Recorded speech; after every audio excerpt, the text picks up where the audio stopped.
जिन लोगों ने तुम्बाड़ नहीं देखी है उन्हें तुम्बाड़ क्यों देखनी चाहिए?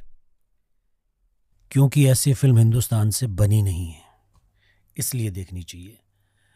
Like, horror is not the correct word. मतलब मेरे हिसाब से इसका जॉनरा आप डिफाइन नहीं कर सकते. ये दादी माँ की कहानी है. जैसे दादी माँ कहानी सुनाती थी ना कि बेटा एक राजा होता था. अभी मैं तुम्हें कहानी सुनाता हूँ कि एक राजा होता था, वो एक गुफा में जाता था, वहाँ एक राक्षस था. वो राक्षस से खजाना लेके आता था और गेम ये था कि अगर राक्षस आपको टच करेगा तो आप भी राक्षस बन जाओगे. अब ये कहानी है. मतलब मुझे लगता है कि फोकलोर सही मायने में हाथी मताई बनी थी मेरे हिसाब से, कुछ 70s 80s में, ऐसा मैंने नाम सुना हुआ है. शायद जितेंद्र थे उसमें. उसके बाद फोकलोर बनी नहीं है इंडिया से. तो इसलिए देखनी चाहिए कि इस जॉनरा की कोई फिल्म नहीं है. It's not a horror film. Thriller है, ड्रामा है, डर लगता है आपको, और दादी माँ की कहानी है सबसे ज़्यादा, और कुछ ना कुछ सिखाती है आपको. It's a moral tale. और हिंदुस्तान में तो खास कर ये कि हम सिनेमा से सीखते हैं. अब तो क्या कि बहुत अवेयरनेस आ गई है सोशल मीडिया के टाइम में. एक टाइम था, जैसे मुझे बहुत अच्छे से याद है कि 3 इडियट्स फिल्म देखने के बाद पेरेंट्स ने अलाउड किया था बच्चों को, अच्छा बेटा तुम सिंगर बनना चाहते हो, कर लो. नहीं तो उससे पहले 3-4 प्रोफेशन होते थे, इंजीनियर बन जाओ, आप डॉक्टर बन जाओ.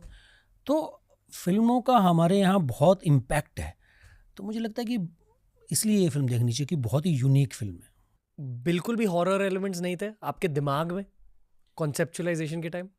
नहीं, क्योंकि ये अगर आप देखोगे तो हॉरर जैसी कोई ट्रीटमेंट नहीं है इसकी. कोई जंप स्केयर्स नहीं है कि आपको ऐसे लगे कि दरवाज़ा खुलेगा अब कौन आ जाएगा. ऐसा कुछ नहीं है मेरे हिसाब से. कि है, क्रीचर की फिल्म है, but it's not a horror film. एक बार आपको समझ में आएगा तो कुछ और ही कहानी है, कुछ और ही सेटअप है. ओके. हमारा जॉनरा नहीं है. अगर आप बुक माई शो पे जाओ, जब हम 2018 की बात बता रहा हूँ मैं आपको, तो जॉनरा क्या है? फोकलोर नाम का जॉनरा नहीं है. तो आप किस में डालोगे? आप हॉरर, थ्रिलर, ये करके आप टैग कर देते हो horror. But it's not horror according to me. जब हम इस पॉडकास्ट के लिए प्रेप कर रहे थे और आपस में बातें हो रही थी, वी वर सेइंग कि यार ये इतनी हाई कॉन्सेप्ट फिल्म है कि कॉन्सेप्चुअली बहुत एडवांस्ड है. एंड जिसने भी ये फिल्म लिखी है बहुत दिमाग लगाया हर सीन में. आई फील कि जब ये फिल्म शूट भी हुई है तब लोकेशन स्काउटिंग में बहुत दिमाग लगाया गया, लाइटिंग में बहुत ज़्यादा दिमाग लगाया गया, बहुत ज़्यादा डिटेल ओरिएंटेड फिल्म है. तो I actually was terming it a high concept film, but जब आप बातें कर रहे हो ऐसा लग रहा है कि नहीं, एक्चुअली सिंपलिस्टिक प्रेमाइज है. बट ये सिंपलिस्टिक प्रेमाइज का आइडिया आपसे आया है. I personally look at it as very very high concept. नहीं, इट इज़ लाइक, क्या चीज़ होती है कि यार, एक कहावत होती है लोकल सीजनल, ऐसा कुछ करके होता है कि लोकल खाना चाहिए, सीजनल खाना चाहिए. तो बहुत ही लोकल भारतीय फिल्म है, इंडियन फिल्म है. पर जो आपने कहा कि बहुत ही हाई कॉन्सेप्ट है, बिल्कुल हाई कॉन्सेप्ट है. इस फिल्म को बनाने में हमें 6 साल लगे. उससे पहले राही ने बहुत मेहनत की हुई थी, जो डायरेक्टर थे. जब राही हमारे पास लेके आया था तो एक बहुत ही डिटेल चीज़ लेकर आया था कि उसके पास एक 700-800 पेजेस का तो पूरा बुकलेट हुआ करता था, जिसमें स्केच किए हुए थे हर सीन, लोकेशंस के फ़ोटो थे. पंकज और राही, पंकज जो सिनेमेटोग्राफर थे, उन लोगों ने बहुत रेकी की थी. तो हर चीज़ की इतनी रेकी हो चुकी थी. उसके बाद हमने शूट चालू किया, उसके बाद हमने 6 साल लगा दिए.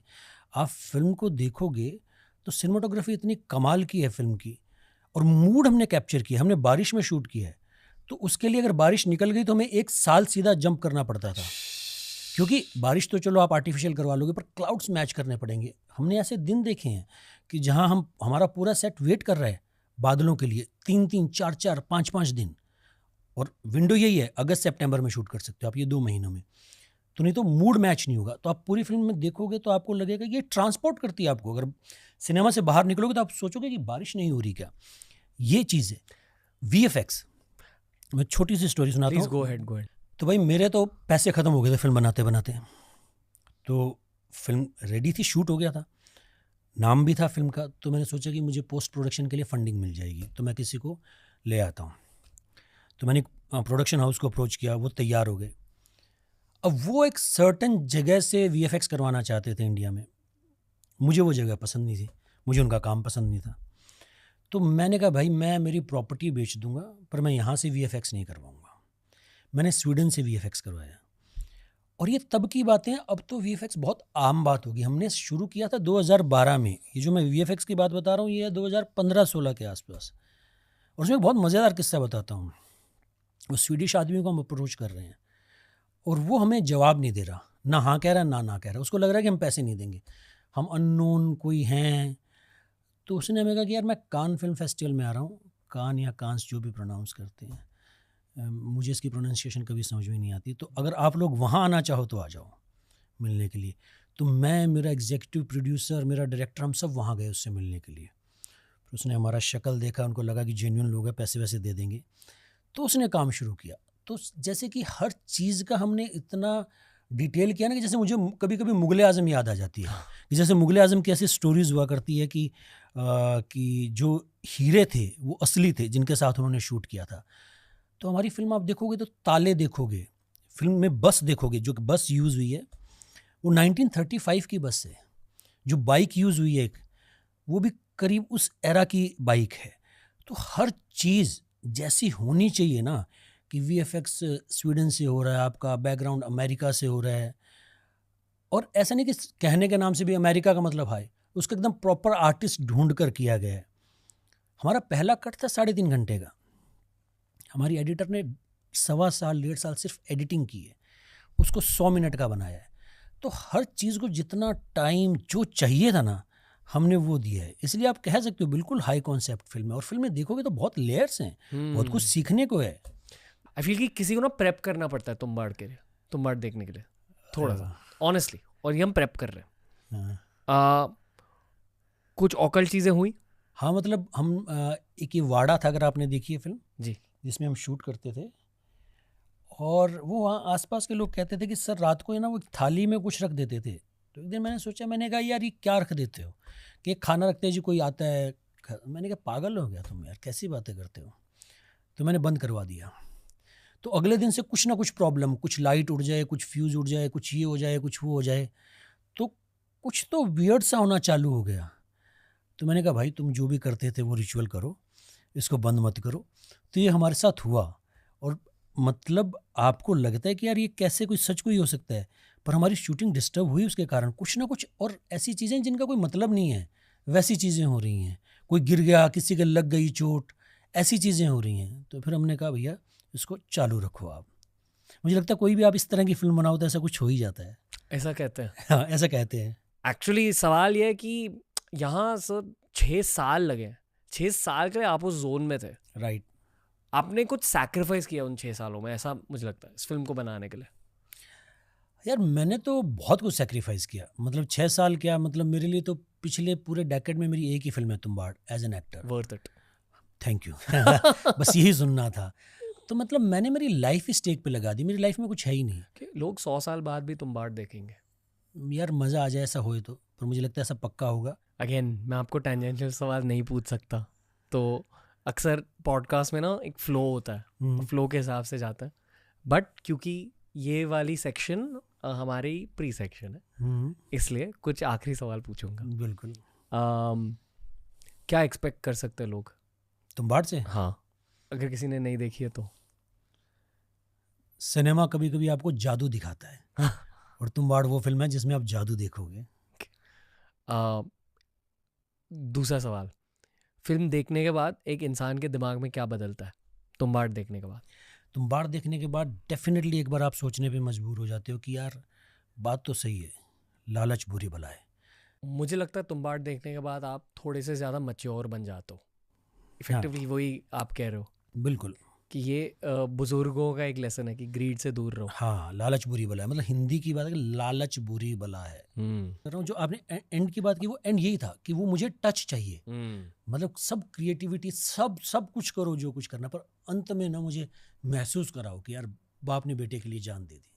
यही तुम्बाड़ के कॉन्टेक्स्ट में इसी थॉट को एक्सपैंड कर दो कि इतने लोग आज भी इस फिल्म के बारे में क्यों बात करते हैं। हम वैसे भी थोड़ी फिल्म मेकिंग जानते हैं, फिल्म मेकर्स बात करते हैं, राइटर्स रूम्स में बातें होती है तुम्बाड़ की, बट आम जनता, मतलब जिन्हें कभी फिल्म मेकिंग करनी भी नहीं है, वो लोग भी बात कर रहे हैं इस फिल्म के बारे में। तो आपने करेक्ट क्या किया है अकॉर्डिंग टू यू? ये दिल वाले पार्ट के बारे में थोड़ा सा बताइए तुम्बाड़ कॉन्टेक्स्ट में। एक ये पापा ने, वो जो आपने कहा बाप ने जान दे दी बेटे के लिए। मतलब मुझे लगता है कि फिल्म की सिनेमाटोग्राफी इतनी अद्भुत है, मैं उस समय भी किसी को दिखाता था ना, उसको फिल्म समझ में नहीं आती थी, पर ऐसा लगता था यार कैमरा का काम बहुत अच्छा है। ये मैं बात कर रहा हूँ 2014 की। उस समय सिनेमाटोग्राफी कोई बात ही नहीं करता था यहाँ पर, 10 साल पहले की बात कर रहा हूँ। तब ये होता था कि यार आइटम सॉन्ग कितने हैं, गाने कितने हैं, कॉमेडी कितनी है। तो मैं उस समय भी फुटेज दिखाता था ना किसी को, तो राह चलता आदमी कहता था कि यार सुंदर बहुत है। तो वो जो सुंदरता है ना, वो लोगों को अट्रैक्ट करती थी उस समय। सुंदरता, हाँ, कि सिनेमाटोग्राफी बहुत खूबसूरत है, कि बारिश, मूड, ये लोगों को अट्रैक्ट करता था। उस समय भी फुटेज देख के लोगों को मज़ा आता था। ये जिस समय फिल्म आई थी उस समय सिनेमा में कनेक्ट नहीं की, क्योंकि कोई बड़ा स्टार नहीं था, बड़ा डायरेक्टर नहीं था, वो ज़माना अलग था। हमारे आगे अंधाधुन, पीछे बधाई हो, साथ में फर्स्ट मैन। पर OTT पे लोगों ने प्यार दिया क्योंकि बहुत ही इंडियन स्टोरी है, तो उसने मुझे लगता है कि वो बहुत वर्क की है। प्लस ग्रेट, सॉरी मैं ये टर्म यूज़ कर रहा हूँ, but great horror films, great psychological films की एक कमी है, क्योंकि ये टैग आ जाता है, दैट्स व्हाई पीपल आर, ये सॉरी आई नो दिस। नहीं नहीं नहीं नहीं प्लीज़ आप कहिए। मुझे हॉरर फिल्म से बहुत डर लगता है। बाय द वे, मैंने मेरी ज़िंदगी में 1.5 हॉरर फिल्म देखी है। एक तो राज, जो पूरी देखी है, बिपाशा बासु, हाँ बिपाशा बासु वाली, और एक भूत देखी जो मैं आधी देख कर आ गया। मुझे बहुत डर लगता है, तो मुझे हॉरर फिल्मों से बहुत डर लगता है। और क्योंकि जो लोग मुझे पूछते हैं कि यार आपकी फिल्म बहुत डर लगता है देख के, और मेरे लिए बहुत इजी है कि आपको पता है कि यार समधि तो है जो दादी बना हुआ है, वो मतलब शूट कर रहा है, वो ज़मीन के नीचे है। मैं पूछ रहा हूँ बेटा चाय पिएगा, चाय मंगवाऊँ तेरे लिए, कॉफ़ी मंगवाऊँ? और तो मेरे लिए तो कुछ भी वियर्ड नहीं है। हस्तर, मैंने थोड़े दिन पहले एक पोस्ट किया कि मैं ऐसे सोया हुआ हूँ, सर्कल बना हुआ है और हस्तर साइड में है। अब लोगों के लिए वो इमेज बड़ी खतरनाक है। मुझे तो पता है यार वो कौन सा एक्टर प्ले कर रहा है। हाँ तू ठीक है ना यार, तेरे को कुछ चाहिए तो मुझे बता देना, कि हम दोनों ही हैं। मतलब कुछ कैमरा लगा हुआ, मैं वैसा हूँ नहीं कि जाके वैनिटी में चला जाऊँ। मैं वहीं लेट जाता था सेट पे, तो मैं बात करता रहता था उनसे, तो चाहे आधा घंटा मैं सो लेता था वहीं। मुझे बहुत मज़ा आता था। मुझे सेट पे रहने में ना बहुत मज़ा आता है। तो मेरे लिए मुझे क्या डर लगेगा वहाँ पर। मुझे जब दूसरों की फिल्म देखता हूँ ना, भूत, राज, तो मुझे बहुत डर लगता है।